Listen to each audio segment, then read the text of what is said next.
Assalamualaikum warahmatullahi wabarakatuh. Jumpa lagi dengan saya Hisamuddin. Kali ini kita akan membahas materi pada fase E, yaitu bertemakan menghindari perbuatan zina. Sebelum kita masuk ke materi, mari kita saksikan dulu apa yang menjadi tujuan pembelajaran pada pembelajaran ini. Tujuan pembelajaran pada pembelajaran ini yang pertama adalah menganalisis Quran Surat Al-Isra ayat 32 dan Quran Surat An-Nur ayat 2 serta hadis-hadis tentang menghindari perbuatan zina. Yang kedua, membaca Quran Surat Al-Isra ayat 32 dan Quran Surat An-Nur ayat 2. Yang ketiga, menghafal Quran Surat Al-Isra ayat 32 dan Quran Surat An-Nur ayat 2 tentang bahaya zina dengan pergaulan bebas. Dan yang keempat, menghindari pergaulan bebas dan perbuatan zina serta menjaga kehormatan diri. Baiklah, pada kesempatan ini ayat yang pertama yang akan kita bahas adalah Quran Surat Al-Isra ayat 32.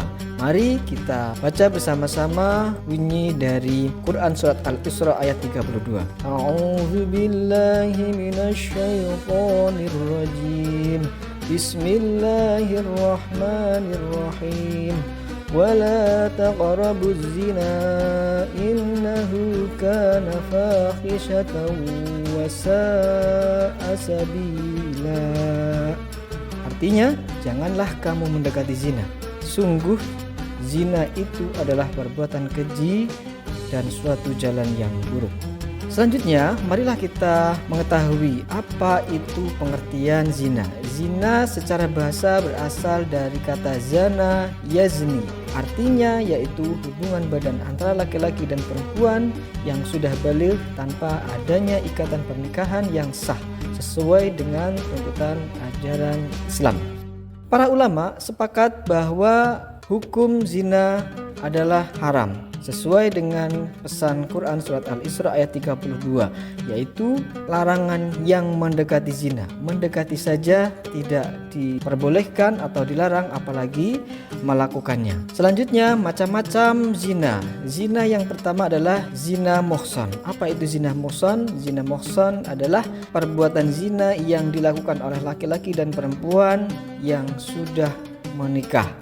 Yang kedua, zina ghair muhsan. Zina ghair muhsan adalah perbuatan zina yang dilakukan oleh laki-laki dan perempuan yang belum menikah.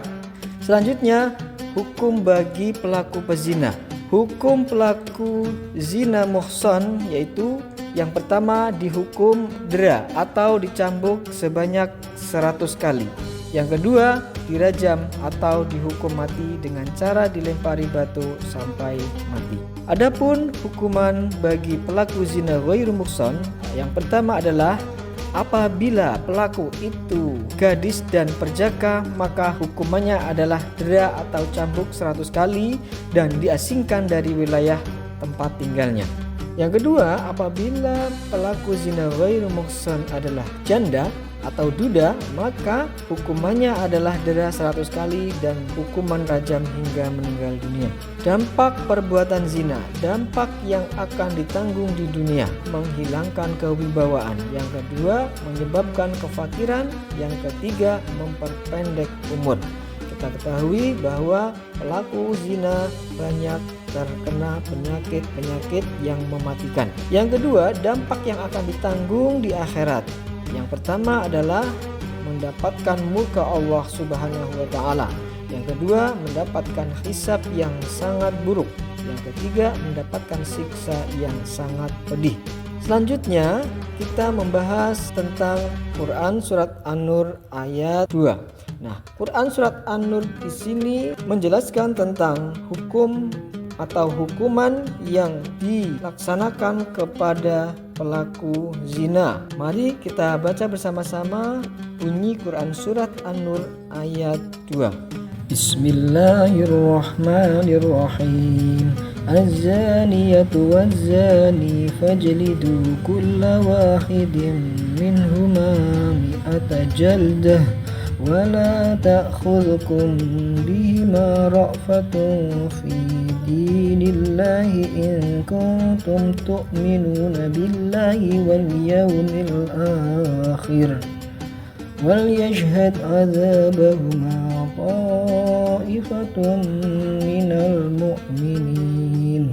Artinya, pezina perempuan dan pezina laki-laki geralah masing-masing dari keduanya 100 kali, dan janganlah rasa belas kasihan kepada keduanya mencegah kamu untuk menjalankan agama Allah jika kamu beriman kepada Allah dan hari kemudian. Dan hendaklah pelaksanaan hukuman mereka disaksikan oleh sebagian orang-orang yang beriman. Quran Surat An-Nur ayat 2. Adapun akibat dari perbuatan zina antara lain, yang pertama, dilaknat Allah Subhanahu wa taala dan Rasulnya, dijauhi atau dikucilkan oleh masyarakat di sekitarnya, garis keturunan atau nasab menjadi tidak jelas. Anak hasil perbuatan zina tidak dapat dinasabkan kepada garis keturunan ayah biologisnya. Anak hasil perbuatan zina tidak dapat menuntut warisan dari ayahnya. Apabila anak hasil perbuatan zina berjenis kelamin perempuan, maka akan mendatangkan persoalan perwalian pada saat pernikahannya.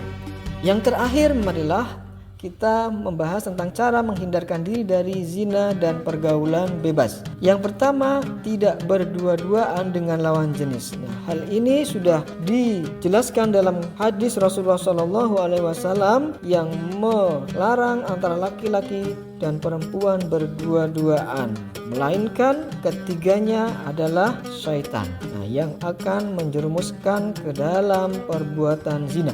Yang kedua, menjaga pandangan dari hal yang dapat menimbulkan syahwat. Maka ketika kita memandang sesuatu yang akan dapat menimbulkan syahwat, maka kita dianjurkan, diperintahkan untuk menunduk. Yang ketiga yaitu menutup aurat. Jelas, perbuatan zina kerap dilakukan gara-gara atau akibat dari terbukanya aurat, sehingga menimbulkan syahwat lawan jenis. Yang keempat adalah memperbanyak puasa. Kenapa berpuasa? Karena dengan berpuasa syahwat kita akan menurun. Yang kelima, berhati-hati dalam pergaulan. Karena saat zaman global ini banyak sekali media-media yang sangat memudahkan untuk terjerumusnya ke dalam dunia perzinaan. Itu saja video dari saya. Mudah-mudahan apa yang saya sampaikan bermanfaat untuk kita semua. Dan saya akhiri, wallahul muwaffiq ila aqwamit thoriq. Wassalamualaikum warahmatullahi wabarakatuh.